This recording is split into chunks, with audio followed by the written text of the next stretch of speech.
Hey guys, welcome back to the WODdoc Project365, episode 213. Today what we're talking about is what do we do after loss of consciousness or possible fainting, whether we got hit, fall, possible head trauma, anything like that.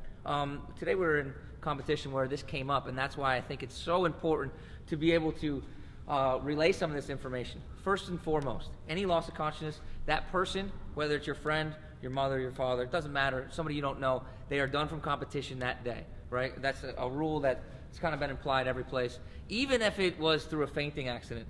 You're good. I was just checking.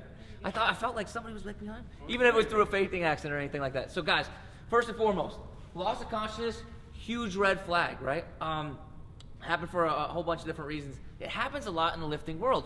People overexert themselves, whatever. However, if they fall during that loss of consciousness, there's a bunch of things that I would like you to look out for. I'm not trying to make you guys into doctors here. I'm just saying to be able to look out for yourself, to know these red flags, and to be able to look out for your friends. Because a lot of times we get stubborn, okay? I know it myself. I've definitely been stubborn sometimes where I shouldn't have competed, and I was lucky that nothing bad happened, but some things could have happened. So, again, one last time, loss of consciousness is absolutely a no-go for that day.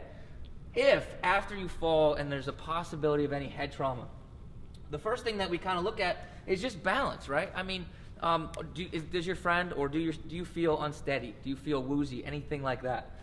After that, sometimes people could kind of get away with looking at our balance, okay? So we also look at coordination, okay? Coordination would be a couple different things. Do you reach for your water bottle afterwards and miss it? Do you grab a handle at trying to open a door or something like that and feel like you're not quite meeting that expectation or how it's not as easy as it normally would be? The last thing, or the fourth thing is change of mood, okay? I'm normally a very loud person.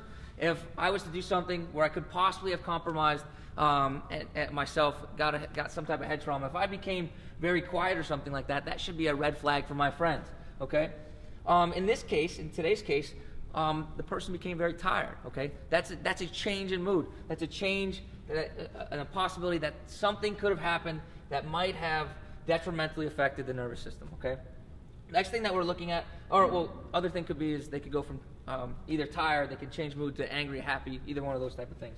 The last thing that we're going to look at is eye response. Now, again, like I said, I'm not trying to make you guys doctors, and I'm not expecting you to look at and know what a pupil or a dilated pupil looks like, but there should always be some type of pupillary response, meaning that if I was to shine a bright light into one eye, okay, the eye that the light is not shined into should still have some type of reflex, okay? It should still constrict just like the other eye would, again, so you can check both sides of that.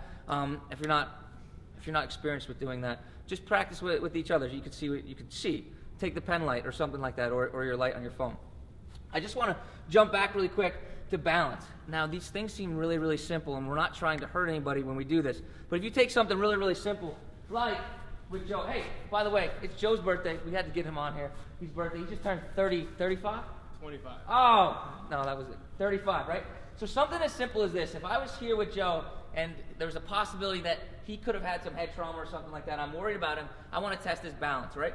Obviously, Joe's a pretty fit dude, right? So he could stand there all day even if he did possibly have some head trauma. So what we can do is we can stand next to him and we can ask him which one is his dominant foot. If you don't know which one that is, give him a little push. Obviously, don't push him don't give him a little push. Just ask him to take a step forward. In that case, he stepped his right foot forward. If he's a snowboarder or something like that, skateboarder, ask him which leg he brings forward when he does that. What you're going to do is you're going to take the opposite one. And this is called a tandem gait stance, right? So all he's going to do is he's going to put his opposite leg in front of him, one right after another. I'd be here to kind of catch him in case he was about to fall, okay?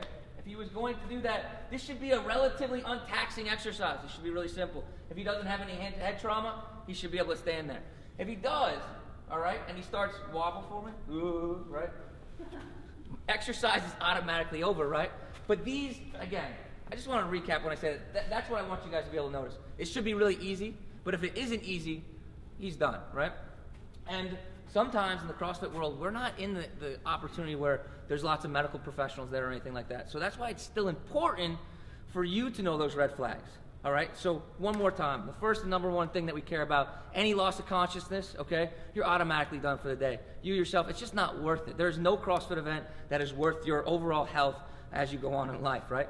Number 2, I believe, is balance. We talked about, right? So if you become unbalanced or you feel groggy or anything like that, like where you feel woozy, things seem to slow down. Number 3 is coordination. I love to use this one because I text a lot, social media a lot. So if I all of a sudden can't text and I can't do social media type posts, all right, I know that there's something wrong, okay? I can't type anyway, I can't spell, so that's not it. 4th thing, again, change the mood. Happy to angry, angry to happy, tired from excited, anything like that, and then I response. Take these, just know them, okay? Know them to be safe. Keep yourself and keep your friends safe. Guys, until tomorrow, we're optimizing function to optimize performance.